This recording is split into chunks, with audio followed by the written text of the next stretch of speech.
data dari BKSDA, kita ada memasang GPS Polar dalam kolaborasi kita dengan PKSL. Kita mendapat data ini, sebaran bagaimana pergerakan gajah yang dia setiap 4 jam sekali memberikan informasi data titik koordinat di daerah Payabakung. Itu hidup dalam relatif ya, di dalam batasan dari kita perlu bekerja melihat bagaimana gajah keluar dari gap-gap ya, dari gap barir alami yang ada ini.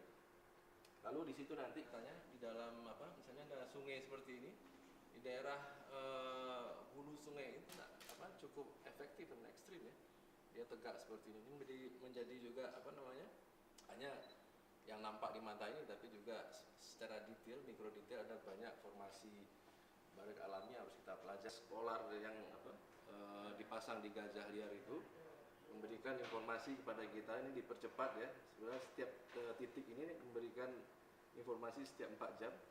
Beginilah pergerakan gajah sehingga kita sebenarnya bisa memprediksi ya, kemana arahnya, lalu memberikan warning. Ada berbagai upaya yang kita lakukan sekarang antara kolaborasi antara BKSDA dan juga KPH untuk secara aktif mengolah habitat itu. Gajah yang nanti ke depan tentunya melibatkan strategi barir, ada dipasang GPS Polar untuk memonitor pergerakan hariannya, menjadi early warning system kita.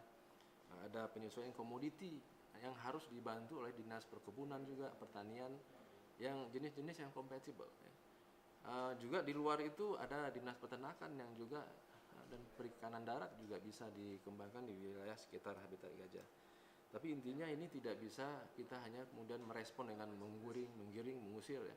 Tetapi habitatnya harus dikelola secara aktif sehingga gajah bisa hidup aman di dalam habitat dan tidak keluar ke kawasan budidaya, dan masyarakat bisa aman berkegiatan di luar atau di kawasan-kawasan budidaya yang diusahakan oleh masyarakat gitu.